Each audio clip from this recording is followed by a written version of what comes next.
to have a recommendation from the Central Board of RBI. So it means that the RBI had recommended.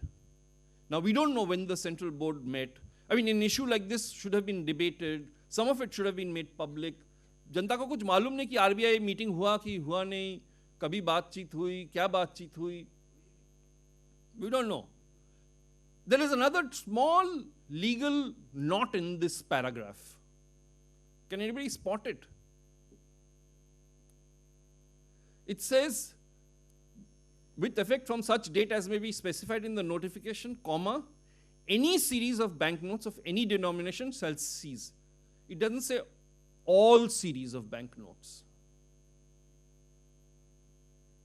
And that is a small legal minefield that can be exploited, because all series has been stopped. So this is the RBI board. Now, just 1 second, bear with me. There is the RBI governor. The dark squares are the seats that are filled, and the blue are the vacant seats. So on the official side, there is only one blue, which is the deputy governor's position, which has been vacated by Urjit Patel after he became governor. So they have to get one more deputy governor. They have 3 deputy governors and 2 nominees from the finance ministry. On the independent side, there are supposed to be 4 chairmen from 4 regional boards.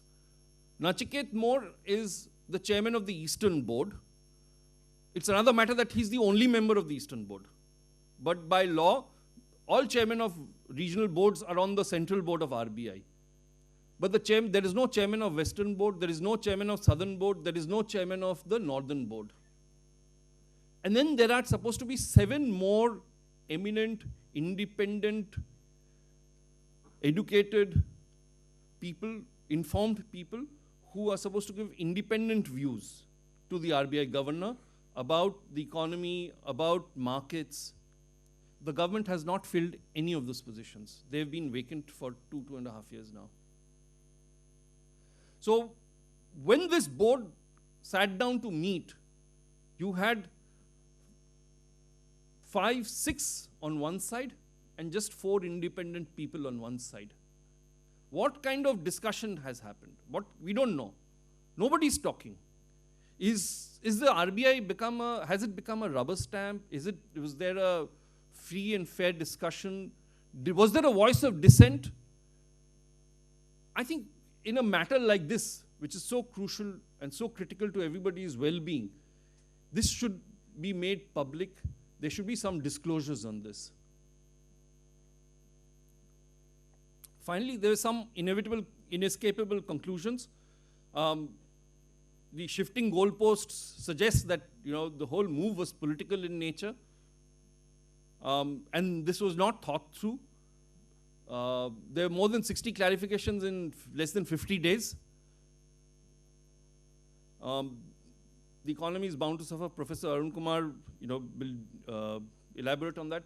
I'll just leave you with a quote from Robert Lucas, who was the Nobel Prize winner in 1995. And in his acceptance speech, he said, any unanticipated monetary contraction always leads to economic depression. Because you're dealt a shock to the system, and it takes time for the economy to recover from this shock. So, I mean, it's undoubted, we have no doubt that growth, incomes, employment will suffer for the next 6 to 9 months at the least. And the first time in independent India, some, arbitrary action like this has been taken without due process, without regard for democratic institutions. It's like almost an economic emergency. It's not a political emergency, but it's like an economic emergency. 86% of the lifeblood has been sucked away from the economy. So thank you, and wish you all a happy 2017. On that note.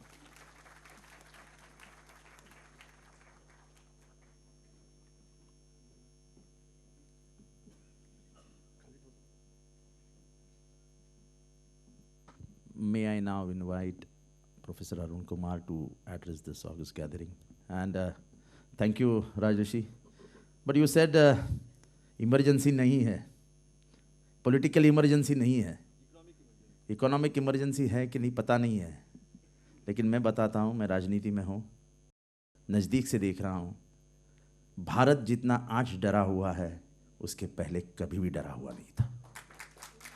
आम आदमी डरा हुआ कल क्या होगा, यानी तो Hindi song था ना, कल क्या होगा किसको पता, आज ले लो जिंदगी का मजा, like today is the last night, कल क्या होगा पता नहीं. So it is emergency. The only thing which I was worried of, that during the period of immediate periods there were, थोड़ा सा बैंकों पे लोग जा रहे थे, हल्ला कुल्ला कर रहे थे. एक दिन ऐसा है कि बंगाल में मिलिट्री उतार डाली, याद है ना, फेडरल स्ट्रक्चर पे अटैक हुआ. तब मुझे ऐसा लगा कि कहीं ये खेल ना हो जाए जो हिटलर ने किया था, कि हिंडनबर्ग बीमार है, पार्लियामेंट को आग लगा दी और कहा कि देश खतरे में आ गया है, पार्लियामेंट कॉन्स्टिट्यूशन साइड में रख दो और देश में ले लूंगा. ये दिन इस भारत को नहीं देखना पड़ेगा, यही हमको गांधी जी से प्रार्थना करनी है. Now I'll invite Mr. Arun Kumar to address this August gathering, and thereafter we will have some question and answers.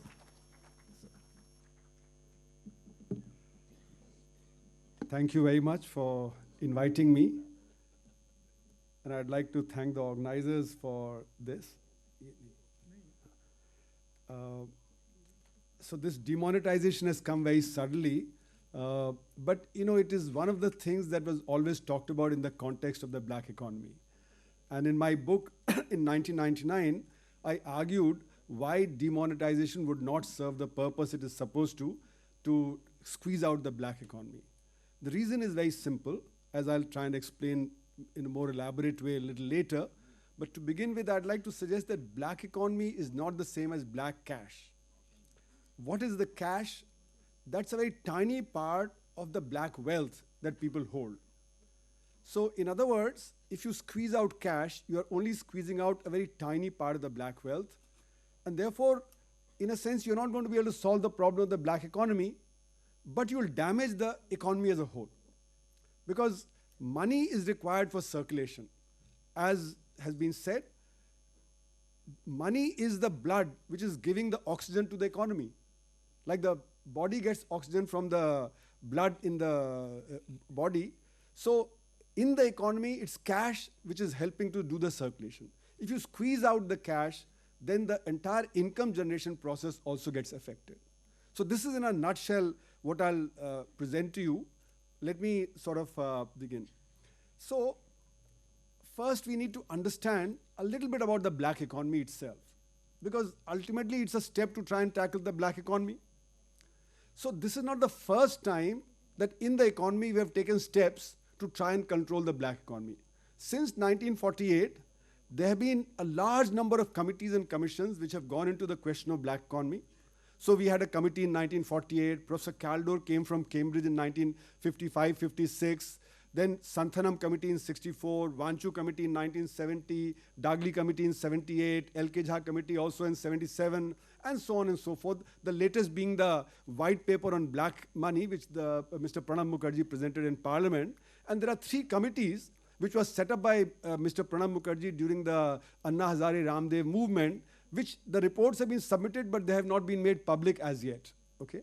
So there have been large number of committees and commissions, and they made thousands of suggestions, and hundreds of them have been implemented. So demonetization now is not the first time that we have tried to tackle the black economy. But interestingly, in spite of all the attempts that have been made, the black economy has continued to grow. So Professor Caldor estimated the size of black economy for 55-56 as 4 to 5% of GDP. Then Vanchu committee in 1970 estimated it to be 7% of GDP. Then the National Institute of Public Finance and Policy in 1983 estimated that by 1980-81 it had become 18 to 21% of GDP. Then my own estimate for 1990-91 is that it became 35% of GDP. And for 95-96 it became 40%. And my latest estimate, which was there in the EPW on November 27th, the article, there now I've estimated it's become 62% of GDP. So in other words, the black economy has continued to grow. So at today's GDP, if it is still 62% of GDP, at today's GDP of 150 lakh crores, black economy is 93 lakh crores. Okay? So we're not talking about 5,000, 10,000 crores or something like that. We're talking about really huge sums of money. And this black income is generated in every sector of the economy. Okay? and by different mechanisms. So if you have a continuous process industry, like suppose, say, producing cement, then I can claim that the electricity failed and my lines got clogged and therefore the production got spoiled. But actually the production did not get spoiled, but I'm selling it as scrap. Similarly, I can sell steel as scrap, whereas actually it's not scrap. I can sell tiles as seconds or thirds, whereas they're not seconds and thirds. So there are as many ways of generating black income as the number of industries. So a teacher may do tuition and not declare the income, that's black income. A doctor may do private practice, he's a public doctor, but he may not declare the private income. He may get cut from laboratories, for the test that he's recommending. And all these different ways are there of generating black income. So there's no one way of generating black income. So the question is, does demonetization stop these mechanisms by which black incomes are generated? Indeed not. So what happens in an economy? You first do some work and earn an income. Out of the income, you save. You consume a part and you save the other part. Out of the savings, you invest it in the economy, and therefore that becomes part of your wealth. So your wealth keeps increasing as more and more savings are put in. So how is the wealth held? Like in the white economy, it's a portfolio of assets. I may put some money in fixed deposit, I may put some money in savings account, I may put some money in the share market, I may put some money in the mutual fund, I may put it in real estate, I may put it in gold and jewelry, and I may put it in my own business as working capital, I may put it into inventories in my own business, So there are as many ways as there is the diversity in the economy. So wealth is not held in just one form. Similarly, in the black economy, the wealth that is accumulated out of black income is held in a variety of forms. And they are as exactly as in the white economy. Because the black economy and white economy are not parallel economies, they are intertwined. Unlike in the West, where the black and the white economy appear to be parallel, in the Indian economy, they're actually completely intertwined. So when you sell real estate and you make 40% in black and 60% in white, you're simultaneously making a black income and a white income. You can go to the stock market, you take a profit and the other person takes a loss. So he converts his black into white and this fellow converts the white into black. So the black and the white economy are completely intertwined, and you can generate from black to white and white to black. So therefore, in a sense, what you find is that the black wealth, the cash component, is only 1% of the total black wealth. So your 93 lakh crores of black income this year would translate into an accumulation of wealth over the last, say, 30 years of roughly 3 to 4 times the amount. So you can say roughly the black wealth would be of the order of about 300 lakh crores. Okay? Out of the 300 lakh crores, the black cash would be 3 lakh crores. So if you are able to squeeze out the black cash completely, then you would have demobilized 1% of the black wealth and at the most 3.5% of the black income. But the process by which the black income is generated is not squeezed out. If I as a teacher do tuition, I will continue to do that. If I as a doctor recommend tests and get a cut from the lab, that will continue. If I declare my first production as seconds, that will continue. So squeezing out cash is not the same thing as stopping the black economy from working. Black economy continues to work. So in other words, without having squeezed out much of the black wealth and without having stopped the black income generation process, what have you achieved as a result of this demonetization? Now, the impact of the demonetization on the economy as a whole is very critical. That is something we need to understand. And as was given as an example, if you squeeze out 85% of the blood from the body and you replace it 5% at a time, then the body is going to collapse. Okay? That is exactly what is happening in the economy. Because we have two components of the economy. First is the unorganized sector and the other is the unorganized sector. The organized sector offers 6% employment, unorganized sector offers 94% employment. So bulk of your employment is in the unorganized sector. Unorganized sector is producing 45% of the output, the organized sector is producing 55% of the output. The unorganized sector operates largely on cash, whereas the organized sector can operate through checks, through other banking channels, etc. But the unorganized sector, being small, operates through cash, what we call in technical terms M0, whereas the organized sector will operate with M3. So when you squeeze out the cash, the immediate hit is on the unorganized sector. It is this unorganized sector operating in cash where working capital is required, where wages have to be paid. That is the immediate difficulty that it faces. And that is what we have seen within the first 1 month of this operation of this demonetization, that the unorganized sector has been very badly hit. Whether it be unorganized sector in agriculture, whether it be unorganized sector in the services, whether it be unorganized sector in the industries, they are all hit. So in Delhi, for instance, I went to a Rain Basera. Rain Basera is where the homeless people are living. Okay? The NDTV did a program in the Rain Basera. And we asked people. And they were all saying that our owner, who has employed 4 people, 5 people, 3 people, they don't have the money to buy the raw material. So if you can't buy the raw material, how do you employ somebody? You don't have money to give for wages. Okay? So in other words, the unorganized sector, these small producers, they are having a problem. Then the balloon wala, the balloon seller, he said, sir, my balloon is 5 rupees and 10 rupees, but people don't have 5 rupees and 10 rupees to give me. So they come and offer me a 500 rupee note, or they offer me the old note, and I cannot sell. So he said that my income has dropped from 250 rupees a day to 25 rupees a day. And I have 4 children, and I'm not able to feed them properly with 25 rupees. Similarly, a beggar woman earning 250 rupees a day, she said, nobody is giving me change. And again, she had 3 children, and she was not able to meet her day-to-day obligations. So they were saying that many of the people are migrating back to the rural areas. Now imagine the crisis that it produces in the rural areas, because these people are sending funds back to the family in the rural areas for supporting them. Now not only that fund has dried up, but when they migrate back, they become a burden on their own family because there's no work there in the rural areas. So the rural crisis as a result also grows. Apart from the fact that was pointed out that, tomatoes or potatoes, etc., which travel long distances, their sales have gone down. And in Lucknow, therefore, one potato seller brought a whole tractor load of trolley full of potatoes and dumped it outside the legislature building. He said, I'm getting only 50 paisa per kilo for my potato.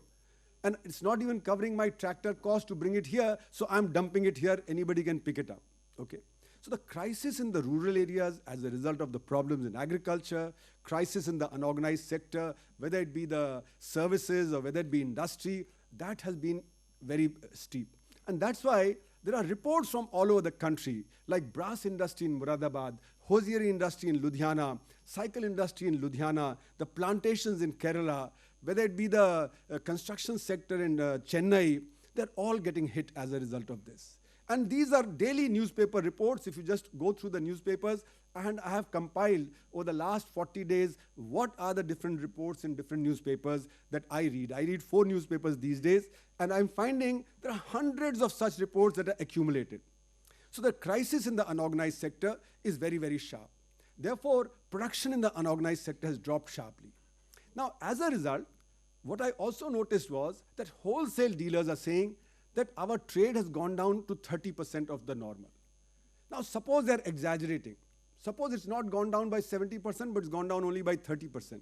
Even that is a very significant number. If wholesale trade declines by something like 30%, it means purchases by retailers are not taking place. And why are retailers not buying? Because the consumer is not coming to buy from the retailer. So consumers' purchasing power has been affected as a result of the shortage, which has affected the retailers, which has affected the wholesale dealers. And this is corroborated by the fact that truckers are saying that we are now down to 50% of our trucking that used to take place before November 8th. So if truckers are supporting that, and when the toll started again at the toll plazas, at that point also what you found was that toll collections had declined by 30% compared to before November 8th. So in other words, the truck movement has dropped by 30%, which is possibly because the wholesale trade and the retail trade had dropped by 30%. Now, a drop by 30% out of 45% of the output means a 13% decline in the output of these sectors. Okay? So therefore, in other words, there is a sharp decline in the output. Now, these people in the unorganized sector also buy from the organized sector. It's not that they only buy from the unorganized sector. A sachet of, your shampoo, a small soap that you buy, that comes from the organized sector, that comes from Hindustan Lever, that comes from some other such company. So demand in the organized sector has also declined as a result of decline in the unorganized sector. Now, not only has the demand from the unorganized sector declined, but also demand within the organized sector is dropping because of the fact that in the organized sector, there's a discretionary demand. What is discretionary demand? If I want to buy a shirt and I'm having a cash problem, I might buy the shirt 2 months later rather than buy today. If I want to change my mobile phone, I can change it 4 months later. I need not change it today. So demand from the organized sector has also dropped. It was very surprising for me to read in the newspapers that the demand for luxury cars has dropped for the first time in 20 years. Mercedes-Benz and all these cars, their demand has fallen. Now that shows that even the very wealthy, who are not directly affected by this, who could have used checks because you buy cars with checks or with on credit card, etc. You don't buy it with cash, right? If they are cutting back demand, it means that discretionary demand has fallen quite substantially. So if discretionary demand has fallen quite substantially from the organized sector, then that is going to hit the profitability of the organized sector. Now, the implication of the decline of demand of the organized sector is that once their profitability goes down, their capacity to repay in the banks will go down. As it is, the banks were suffering with NPAs, and banks are suffering terribly